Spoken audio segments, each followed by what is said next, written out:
I, like many other people, have been a huge fan of Lord of the Rings for a very long time.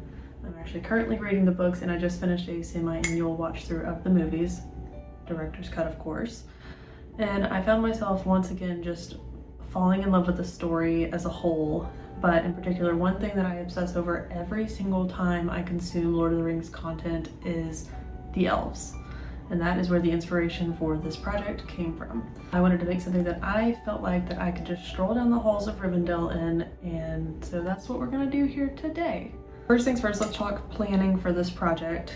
I knew going into this that it's most likely gonna be worn at Renfest, and here I'm located in Texas, and so we typically go in the fall and the spring. In the fall we usually go to the Texas Renfest, which is, you know, the huge Renfest, and then in the spring we typically go to Sherwood Forest.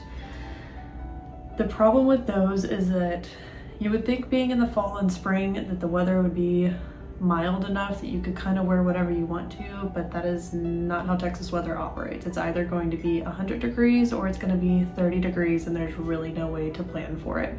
So I knew going into this that I needed something that I could either layer to make it warmer or, you know, have minimal layers if I needed to be cooler on that day. I ended up coming up with a design that was sleeveless because the design that I wanted on the front of it I knew it was gonna have a lot of like quilt batting, and so it was gonna be pretty thick and pretty heavy. It could get very warm if I made something that had sleeves that went with it also. So we went with a sleeveless design, and I also wanted it to be short. I didn't want anything, you know, corseted or too form-fitting for two reasons. I've made a lot of things in the last year or so that are either a corset design or very form-fitting, so I wanted to kind of branch out of my comfort zone to make something that wasn't like that. Another reason, my husband and I are, you know, we're planning to have more kids eventually, so I want an option that I can wear to Renfest, you know, as my body changes, whatever. So a couple different reasons why I wanted to make the design that I did. For the actual design on the chest portion, that was inspired by Galadriel's gambeson from Rings of Power. I personally have never watched Rings of Power.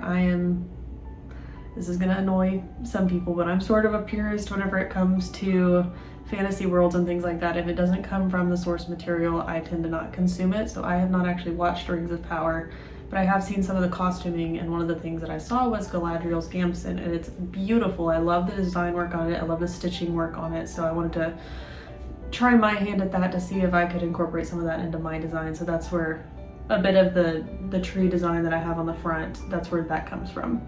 A lot of things you see here, it's my first time doing them, so they're not going to be perfect, but they do turn out very well in the end. One of the things I wanted to try was draping fabric. I've never done this before, but I, you know, did a lot of research before I started doing this. So first thing I did was marked out where I wanted all my seams with this black tape on my mannequin.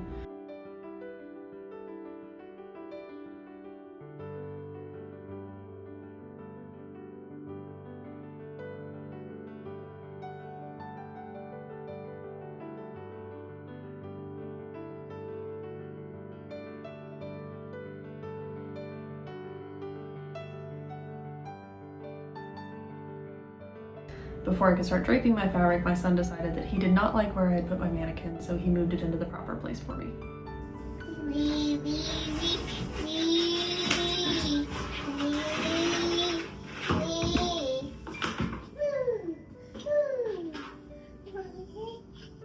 Once we were all set, I started draping my fabric over my mannequin, just pinning it as flat as I could get it to my mannequin, and then tracing over where my black seams were to get my pattern pieces all cut out.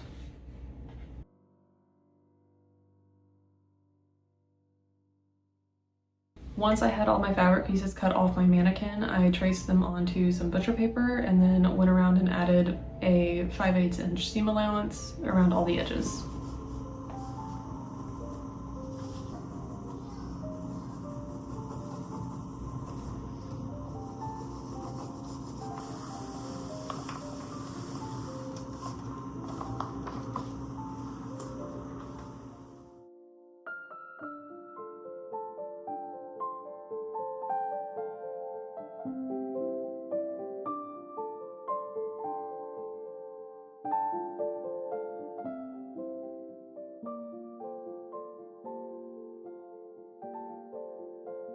I used to not do mock-ups because I thought that I was better than them, but I've started doing them recently, and turns out everybody else is right. They really do help you get your sizing correctly.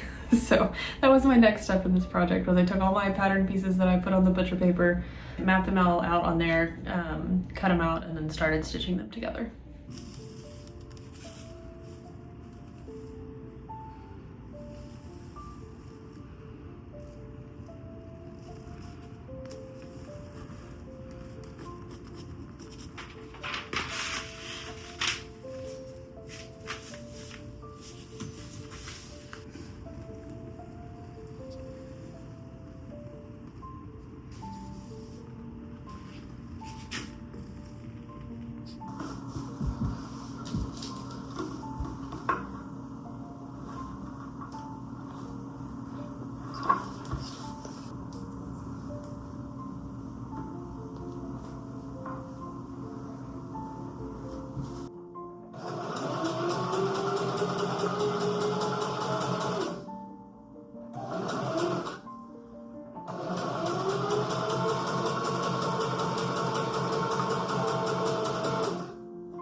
Once I had all my mock-up pieces sewn together, I did a little fit check just with the mock-up piece, and I was very happy with the sizing of it, very happy with how the collar fit on my neck, armholes fit great. I was happy with the length because I was going to be adding a skirt later on to the bottom of that piece. So overall I was very happy with how everything turned out there. So at that point it was time to move on to using my actual fashion fabric.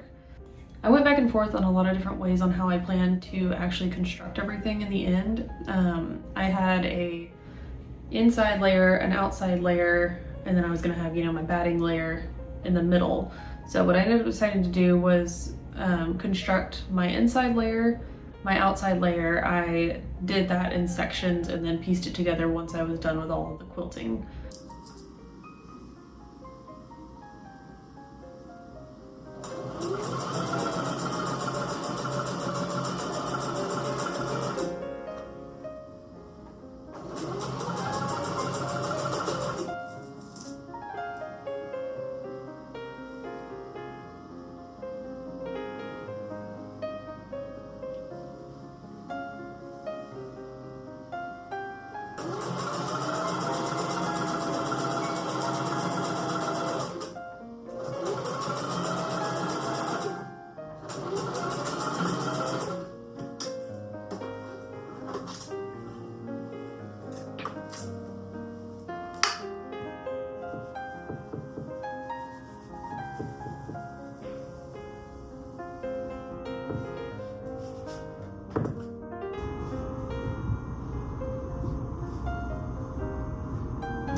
For the front portion that I was going to be doing my quilting over, I ended up stitching, I had two front panels, one kind of on the chest area and then one that went under the arm. I stitched those two panels together first, that way I had a good solid work surface for doing all of my design work on. I didn't want to stitch it to the back to begin with, just so that I wouldn't have as much fabric to try to have to maneuver around under my sewing machine. And that ended up being a great decision, because had I had everything together, it would have been too much to maneuver, too much to work with all at once. So it was a good decision to break it up into pieces and then piece it all together at the end. Coming up with the design for the tree was pretty easy. I knew that I didn't want any leaves on it. I wanted just branches. That way I had, room for the stitching to go through. I wouldn't have to worry about stitching around any leaves. anything like that, and I think it turned out pretty well. If I were to do it again, I think I probably would have taken some of the lower branches off just to give a little bit more space between the roots and the branches of the design, but I'm still happy with how it turned out. So what you can see me doing here is just sketching it onto the front panel pieces. I initially started using my tailor's chalk to do this, but it wasn't working well for me, so I just went with a pencil. Normally I would not do this, but it was going to be covered with so much stitching that you wouldn't be able to see the pencil marks anyways.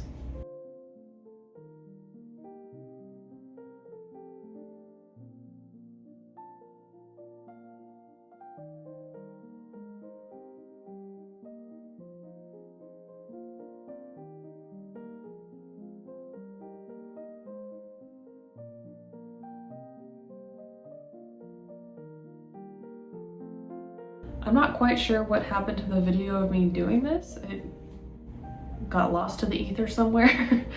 But basically what I did was I took the front panel that I had done my stitching over and I layered that over a piece of batting that was cut roughly to the same shape as my whole piece. And then I went under my sewing machine with a free motion foot and I just traced the entire outline of my design. So now what you can see me doing here is just cutting out as close as I could get to all those stitches so that I would have just my tree design left.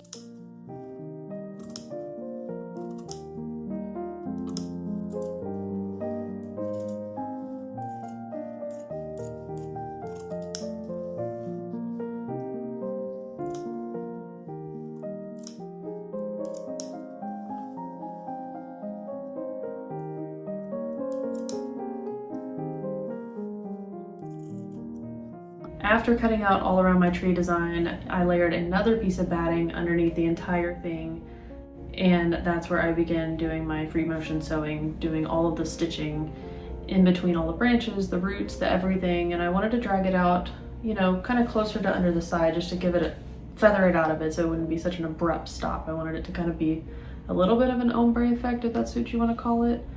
But I definitely didn't want just like a hard stop line for all of the stitches, so I tried to feather it out a bit from the center design.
Once I was happy with all of my stitches, I went through and just trimmed down the batting as much as I could away from the edges. That way whenever I went to sew everything together along my seam lines, I didn't have as much fabric to sew through, and that ended up being a really good decision because later on trying to press the seams in places that it did have batting, it became a little bit of an issue. It all worked out in the end, but I'm really happy that I decided to cut away as much as I could from my seam allowance around the edges.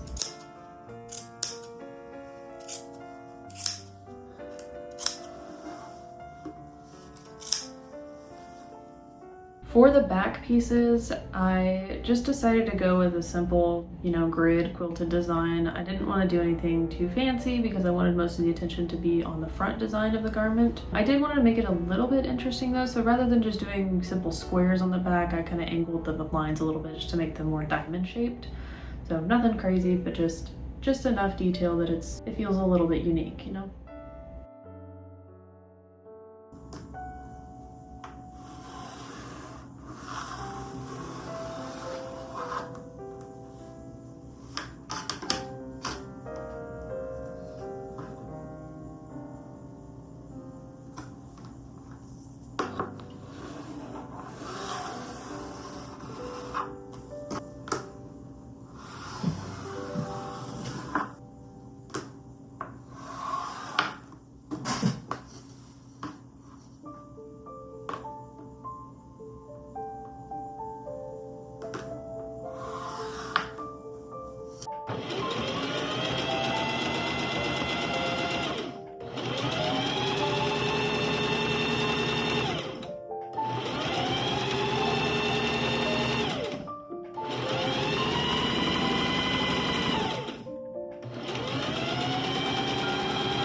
Once again, I truly do not know what happened to some of my videos because I know I recorded this, but they are just lost forever, I guess.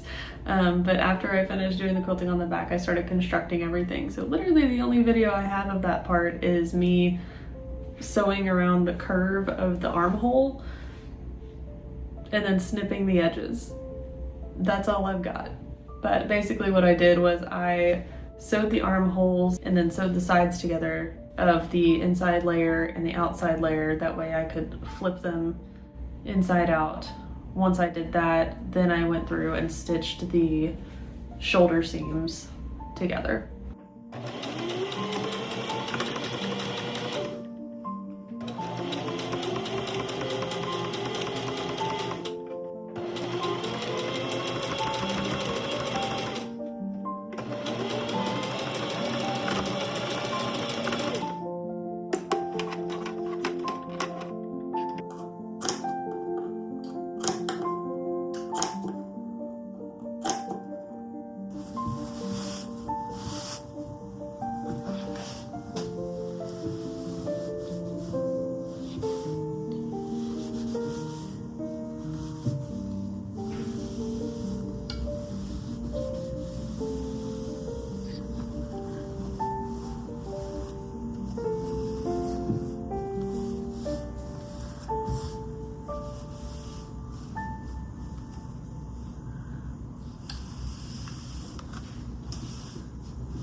After sewing all those seams and giving everything a good press, I was getting really excited with how things were looking so far. The next part I was working on was the skirt portion that I was attaching to the bottom of the vest piece.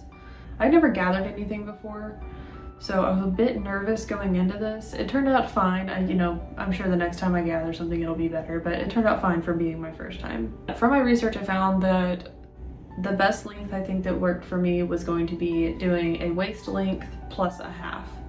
So I don't remember exactly how many inches it was that I cut it down to, but that was essentially the metric that I used for determining how long I needed to cut my fabric. So I did that. I went down and did a rolled hem on both of the front seams that were coming down, did a rolled hem.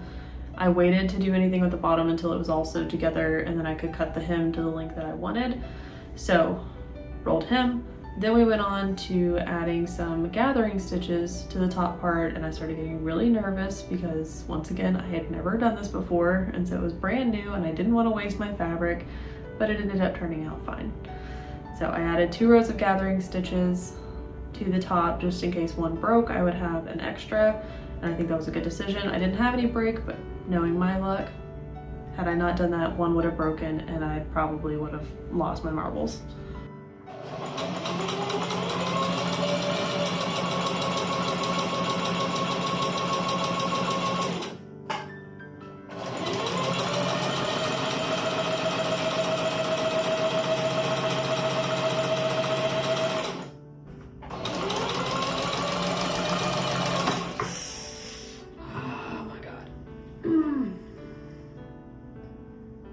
Wow, that did not feel great.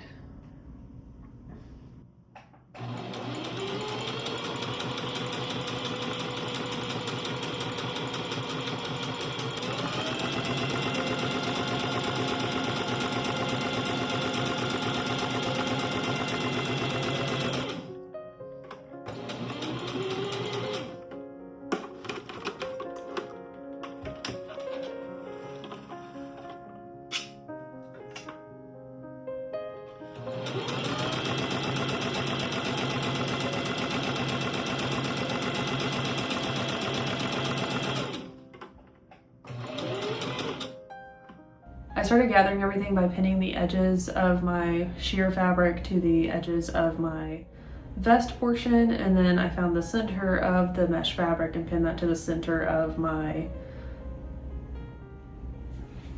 what is this thing called? The vest portion. I just said that. The vest portion. So just so that I could make sure that I'm getting the fabric even everywhere, and I think that was a good choice. So I used my gathering stitches, started pulling on my fabric, gathered it all how I wanted it to be, pinned it down, and sewed it all together.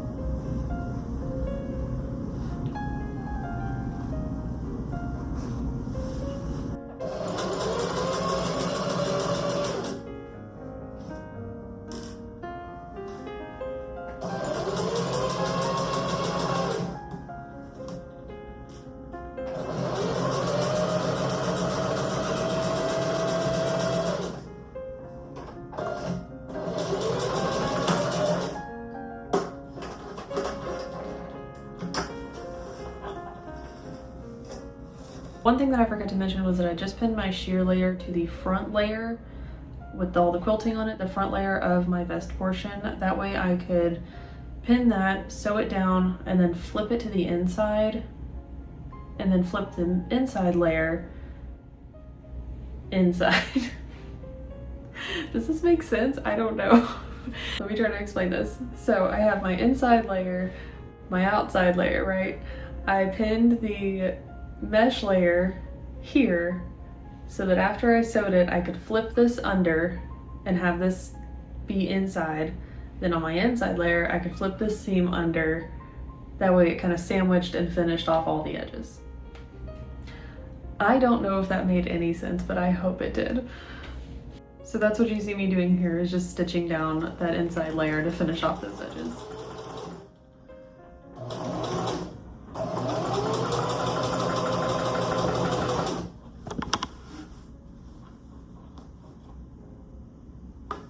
The next thing I had to do, and one of the last things I had to do, was attach my collar. So all I did was I sewed my collar, pinned it to the outside, sewed it all down, and flipped it up, and was happy with how it fit.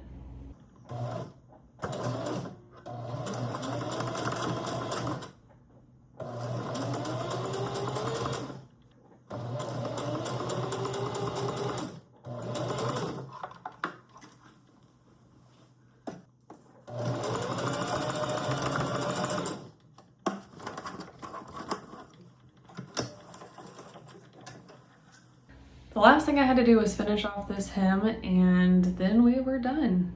It was pretty easy. I just, set my mannequin to my height. I got down on the floor on my hands and knees and trimmed the hem to about 4 inches above the ground everywhere. If we weren't going to be at Renfest, if we were going to be in like an indoor area, I probably would have left it with a little bit of train that would drag the ground. But I knew we were going to be in Renfest. It's dirty, possibly muddy if it's going to be raining, anything. So I didn't want it dragging on the floor, getting all dirty and nasty. So I just trimmed it up a bit and then did a simple rolled hem to finish off the edge. And then with that, we were done.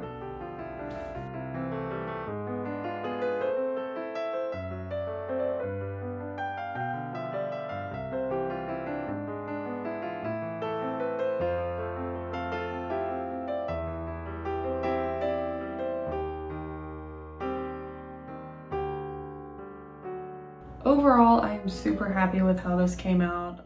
Are there things that I would change or do a little differently next time? Yes.